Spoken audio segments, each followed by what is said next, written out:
Guys, Robert and Ingrid here, and we're about to go see two movies today, and because they're so close together, going from one to the other, we're just going to record both intros. So first, we're going to see Good Boy, a horror movie from the perspective of a dog. Took 3 years to make, and it's just a regular dog. It's not a trained dog. It was the director's own personal dog, and I'm curious about this. I mean, the premise itself is pretty solid because we've all made jokes about our pets being able to see things that aren't there. But and the fact that this is such a clever idea, though, just from the perspective of the dog. Because it's like quite literal underdog. What's a dog gonna be able to do about a supernatural creature or something? But we'll see you guys on the other end.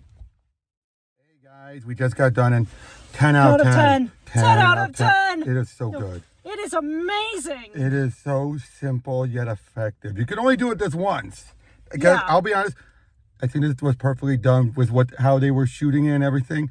This was the best story you could tell with all that. I can't think of it any other way, right? Without ending with the dog dying, which he doesn't. Thank God.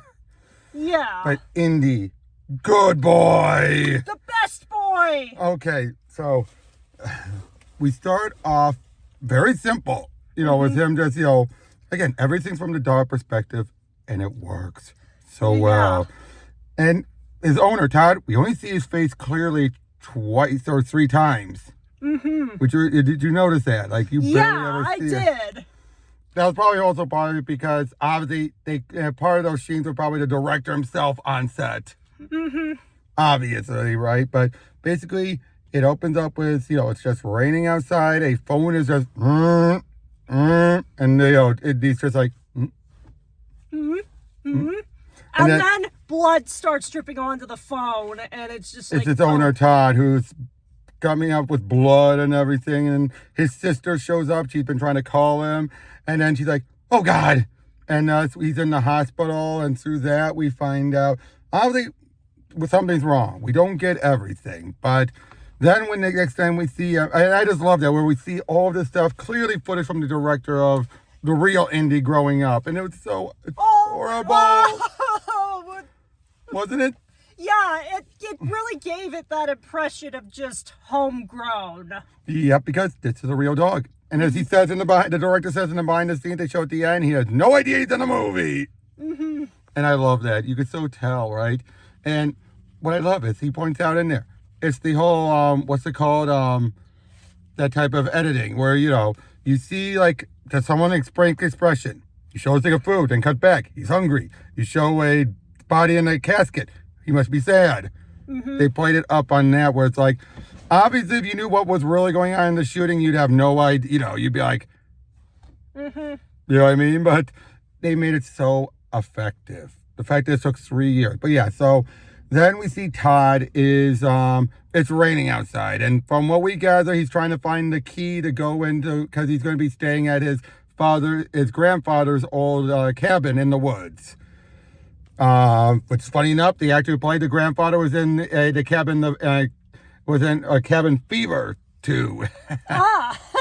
He's a bit actor, and everything. But I do like how you really have to pay attention outside, but for the most part, he's like, Indy knows something is out there. Something is following them.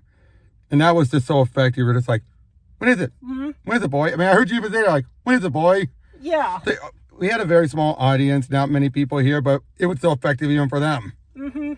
But, they go there, they go to the house, and let's just say throughout the whole time there, like, I don't think they make it clear, but my guess is because he was in the hospital for so long, Todd's apartment lease ran out. That's my guess. Or that would make a lot of sense. So he's like, I'll just go live here. Better, it's already paid for, everything. I don't have to worry about much. And of course, his sister's all like a worry ward. And apparently she's a nurse. They seem to imply that later on. She's either a doctor or a nurse. Lot of sense. Yep, and she's all like, are you okay? And right down to the point of saying, like him reacting to nothing, there's nothing wrong with him. I'm not saying there's anything wrong with him. There might be something wrong with you. Moments like that were really good. I mean, there's only, as far as we see, only 4 humans, 3 of which are alive. That's Todd, his sister Vera, the neighbor, and the grandfather. Mm-hmm. And the grandfather we only see through videos. Yeah. But I do like how nothing is royally spelled out for you, and yet you get enough. Mm-hmm. Wouldn't you agree? Like, you get enough. Yeah, I mean, we were kind of trying to come up with theories about what was going on basically the whole movie. Basically, like, it's some kind of, I'm going to say, probably a curse on the house or something. Perhaps. You could also very much read it as Indy's detecting some kind of like a chronic like genetic condition that runs in the family, because they mentioned, hey, dogs can detect diseases, and this is sort of like a metaphorical representation of just what that impending death looks like to him, because there's all of this stuff about the lights flickering and going out, and it's even when the thing seems to get Indy the first time when he's washing him off in the bath, he says that he smells like death. Mm-hmm. Oh yeah, well, that was chilling when it says like, Indy, where are you? Closes the door. He's behind the door. It's like, well, how'd you get here? Mm-hmm. And boy, again, the loving between the two. Yeah. It's so real, and it is. Yeah. And again, just somebody like, come on, boy. Come on. Yeah, I know a lot of people here, they all died young. Nice clue. Yeah. And then the neighbor is mentioning how he has fox traps. First time would have been one scene, but when you heard the second time, you know, oh no. And he gives them a generator and everything to help out. To be fair, it took quite a while before we got the legit jump scares, wouldn't you say? Oh, yeah. Most of it was just tension to keep us on edge. Yep. The only time I was actually fine was when it was broad daylight, which was rare. Mm-hmm. Would you agree? Like, those are the only times where you felt like, Yeah, they have a really effective use of, like, light and shadow during this entire movie. Oh, yeah. And then you have it be that apparently Bandit, the grandfather's dog, the only one who actually stuck around, so just as loyal as Indy, who yes is named after Indiana Jones, which makes it funny in reverse, because who was Indy named after? Mm-hmm. The dog. Yeah. Like, you were named after the dog, so you have a dog named after Indiana. I think the director did it on purpose. Most likely. But yeah, so as they're in there, they are basically, and throughout the whole movie, Todd is deteriorating fast. Like, we don't know exactly how long, probably a few days if we're taking everything literally. Mm-hmm. And apparently it's terminal. At least that's according to one doctor, after he goes off with a lot of blood and everything. Yeah, and he's trying to get into, like, a trial for some kind of drug, but they won't take him because his condition is too advanced, which he calls BS on, which completely understandable. Even though, but the doctors, it's like really, is that too far gone? You can't. Even with experimentals. Fair enough. Yeah, and then you have, but yeah, throughout all of this, Indy is just completely always like, Mm-hmm. Again, those absolute whimpering dog sounds that get so close to your heart. You know, I can't help but wonder if they did some of those scenes by just leaving him on his own. Oh, yeah. And just making little noises around like, yeah, just natural dog separation anxiety. Oh, especially, like when he, but yeah, and then, but then we get the nightmares. Like, again, oh, yeah. First we have, like I said, he sees the ghost of Bandit. That was the grandfather's other dog, and that was just as effective. Especially a bit when he sees Bandit's bandana. Mm-hmm. So he's like, oh, what is that? What is that? So he sniffed it, he gets a vision of everything. He's like, that was effective. You had, again, there was just so much in here that's just, that's the funny thing, it's such a simple movie.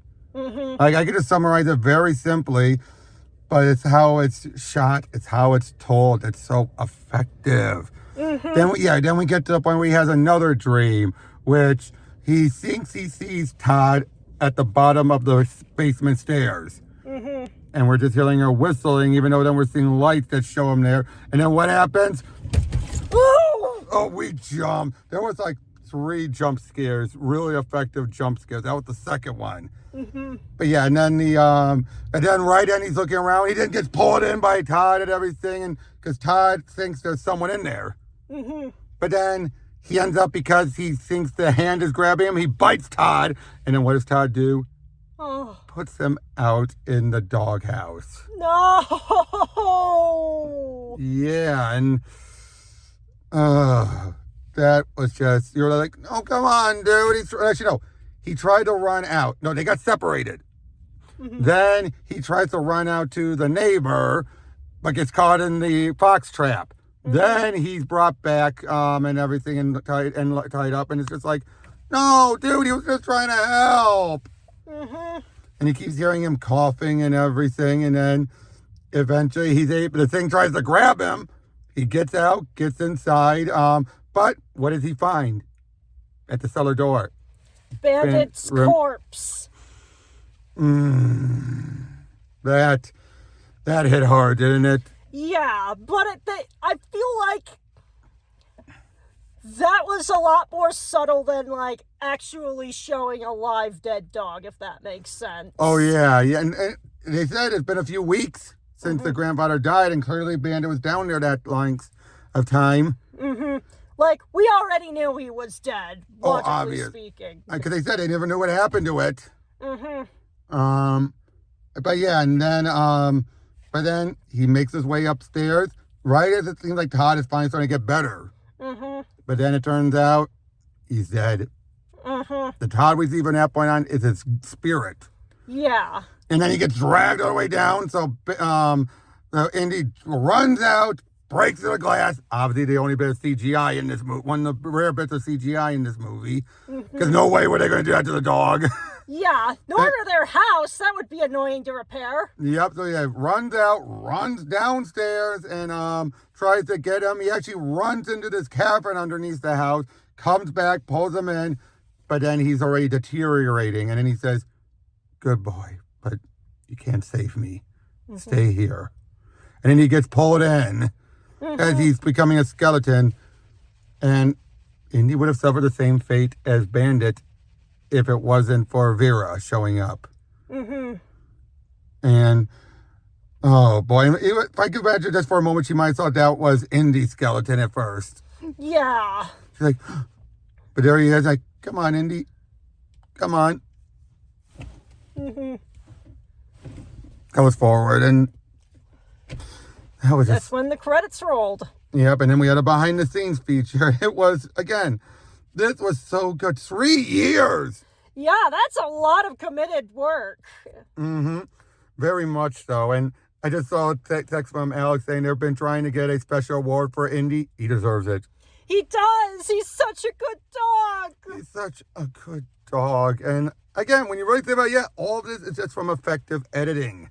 To make it seem like, and then that's the whole grocery, like, why is the dog looking at in the corner like there's nothing there, or barking? Maybe there is something there. And that's all they played up on. And I love that. Yeah, it's like, it's such a simple concept, but and I kept welling up because yeah. You know, I have dogs, or my parents do, but you know what I mean. Yeah, and I've had dogs too. And I just kept welling up because I'm just like, come on.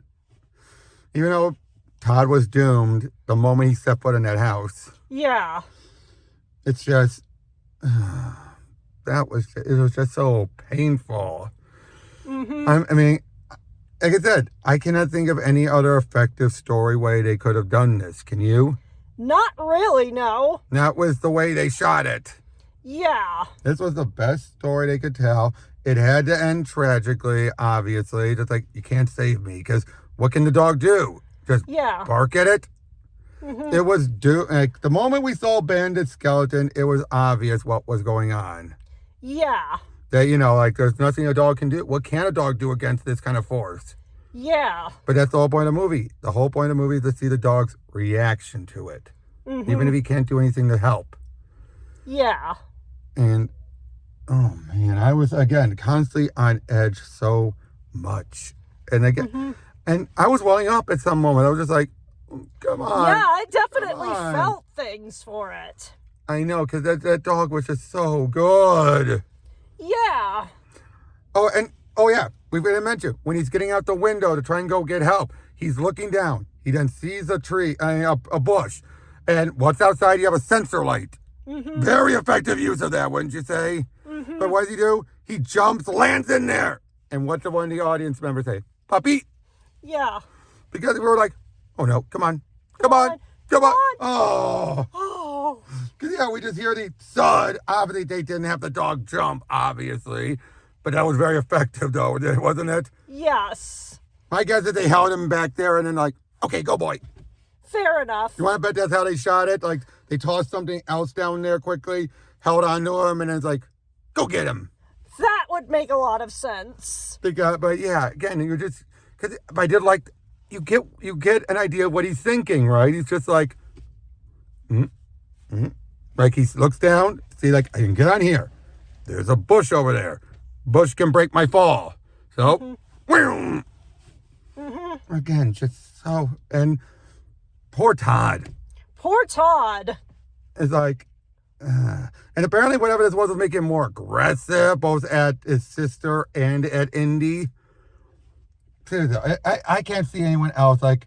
You obviously can't do a follow-up to this, obviously. Yeah, this is a standalone movie. This is a standalone, and I don't think anyone else can duplicate this. Yeah, this is like just a lightning in a bottle. Absolutely. This is absolutely a lightning. Did you know it's the third highest Shudder production, right behind Night with the Devil? Huh. You know, that one that's a talk show or one of those late night shows where things go horribly wrong. We gotta check that out at some point. That is really good. Yeah. That's the guy. That's the one featuring the actor who played Polka Dot Man from the Suicide Squad. Huh. Yeah, that actor. But Late Night with the Devil. Late Night with the Devil. That is a very effective movie. We gotta check that out at some point. But this is their third highest production, and it shows. Big time. And again, when you really do it, this was just a family project. It was. That's what really makes it effective. You're just like, yeah, it was just the director, his wife, and his dog, and then they got some other actors and other people to fill in the gaps. But for the most part, it's just like, and it was a do-it-yourself thing, and yet I couldn't tell. Yeah. Could you tell at all? Not really, no. Yeah, it's around it all, and those looks, you're just like, you know that sad look you kind of see from some dogs? Yeah. So effective. Any other thoughts you want to give? I think we've more or less said it all. It's a really good movie. And it's one of those movies where, yes, we might have spoiled it for you, but just go watch it. It's for the experience. That's what this movie is for. The experience. Oh, yeah. Let's see you guys on the next one. Take care.